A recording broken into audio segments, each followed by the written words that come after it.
Essa semana o Ibovespa despencou, mas veja pelo lado bom, você podia ser acionista do Netflix, que caiu 35% no dia 20. Mas calma lá, eu vou te explicar tudo o que aconteceu nessa semana nos mercados para você entender direitinho. Quando o assunto é Brasil, o monitor da FGV indicou uma alta de 0,6% no PIB brasileiro para o mês de fevereiro, com os serviços puxando os dados. O comércio, porém, ainda não reagiu por conta da alta de preços e da taxa de juros. O comércio de bens não duráveis, como alimentos e combustível, foi a única categoria que apresentou uma alta, com crescimento de 2,5% em fevereiro. Os bens duráveis, como automóveis e eletrodomésticos, tiveram uma forte queda de 8,6%. As exportações, puxadas pela agropecuária, tiveram uma alta de 12,5% no trimestre, e as importações caíram 2,1%. Outro dado positivo para o PIB brasileiro em 2022 foi que a intenção do consumo das famílias brasileiras cresceu 11% no ano. A pesquisa da Confederação Nacional do Comércio de Bens, Serviços e Turismo teve seu índice passando de 70,7 pontos para 78,5.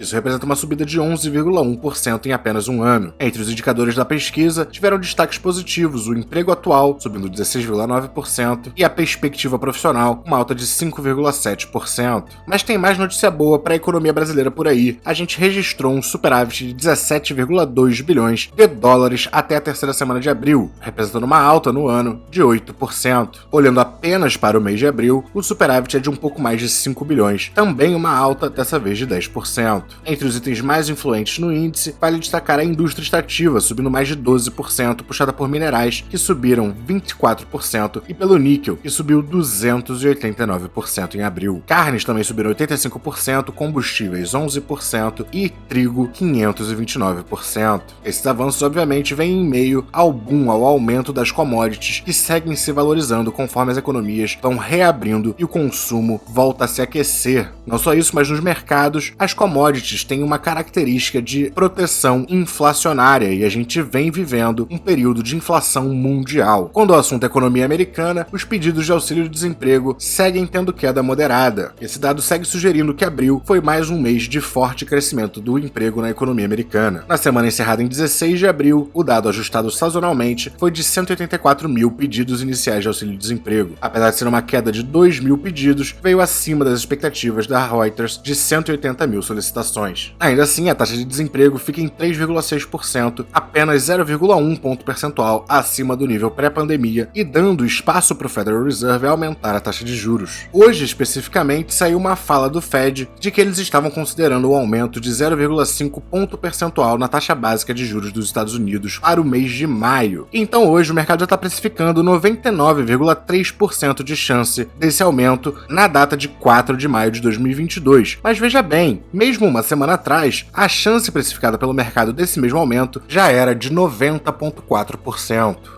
E como toda semana a gente vem falando de recordes inflacionários, dessa vez a zona do euro tem uma inflação recorde anual de 7,4%, sendo esse o maior índice desde que o euro foi adotado como uma moeda comum entre os países da União. Falo também da China, essencial para a oferta de produtos no mundo, que tem um crescimento de 4,8% no primeiro trimestre. A meta de expansão para 2022 é de 5,5%. A expansão supera as expectativas de analistas que esperavam um ganho de 4,4% apenas. Analistas, porém, dizem que os dados de abril devem ser piores, com lockdowns no centro comercial de Xangai e em outros locais pesando sobre a atividade. E só pra gente não se esquecer, as tensões na Rússia e Ucrânia obviamente continuam sendo um grande fator, pesando na inflação mundial. E essa não tá dando sinais de acabar. A Rússia começou uma nova fase da sua operação na Ucrânia. As autoridades do alto escalão ucraniano disseram que forças russas lançaram uma nova ofensiva na maior parte do flanco do leste da Ucrânia. A Rússia retirou suas forças de perto da capital Kiev e do norte ucraniano no final do mês passado para se concentrar em um ataque na região do Donbass. A Rússia segue aumentando suas forças no leste da Ucrânia, usando tropas que retirou do norte e da vizinha Belarus. Mas agora vamos destrinchar o que aconteceu com o Netflix. Aqui da notícia tá 25%, mas houve uma queda de 35% no fechamento do dia posterior a essa notícia. E tudo por causa de uma coisa muito simples. Eles reportaram uma perda de assinantes pela primeira vez em mais de 10 anos. A perda foi de 200 mil assinantes durante o primeiro trimestre desse ano. Anteriormente,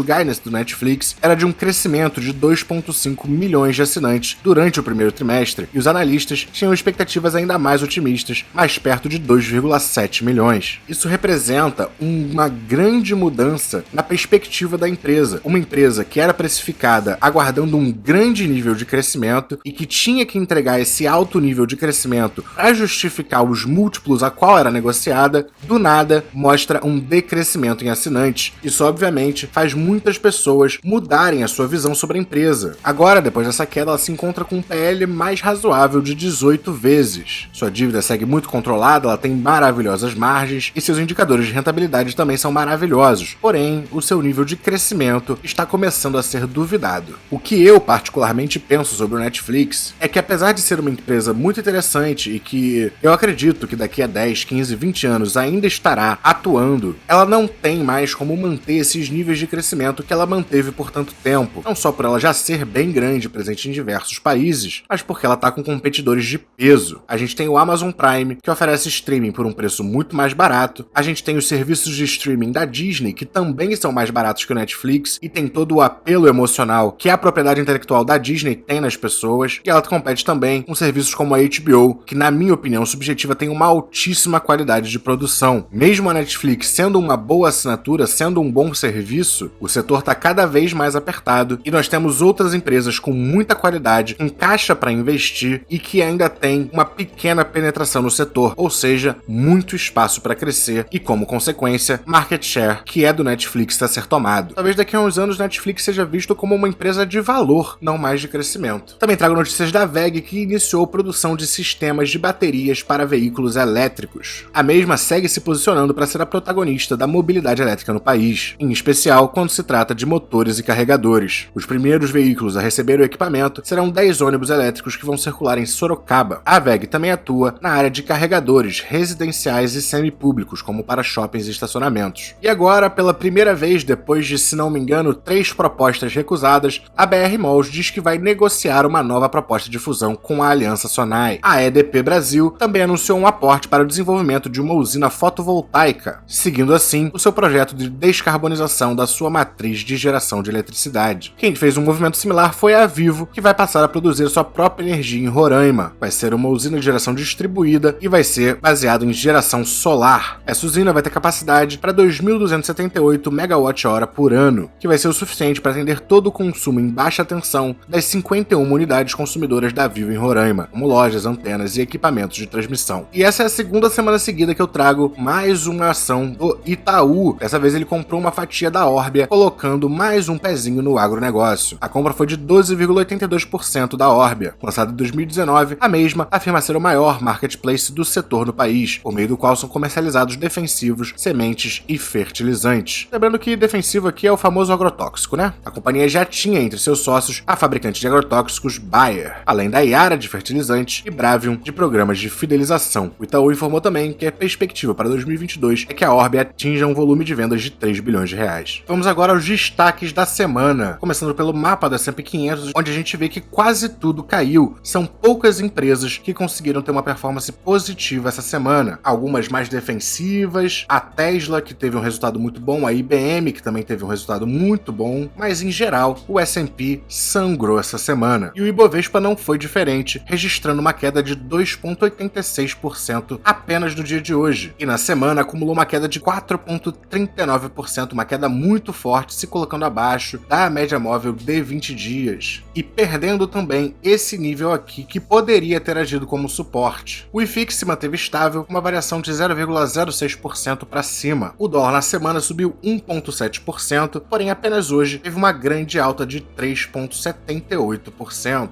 fechando a semana perto dos 4,80. O S&P 500 caiu 2,75% na semana. Os juros pagos pelos títulos do Tesouro de 10 anos dos Estados Unidos tiveram mais uma semana de forte alta e fecharam pagando 2,9% ao ano. O ouro foi numa direção que eu confesso que não esperava, caindo junto com as ações, registrando uma queda de 2% nessa semana. O Bitcoin até então oscilou bastante, chegou a subir, mas agora tá com uma variação de 0,23% apenas na semana. E eu queria mostrar para vocês o dólar índice, que segue com muita força. Esse movimento já vem desde aqui de maio maio de 2021 e ele não está mostrando sinais de desaceleração. Lembrando que o dólar índice mede a variação do dólar em relação a uma cesta de outras moedas, sendo que os principais são o euro, o iene japonês e os dólares canadense e australiano. Mas bem, o Bit by Bit vai ficando por aqui. Se você gostou do conteúdo, não se esqueça de dar aquele like, se inscrever no canal, comentar aqui embaixo o que achou do vídeo e até a próxima!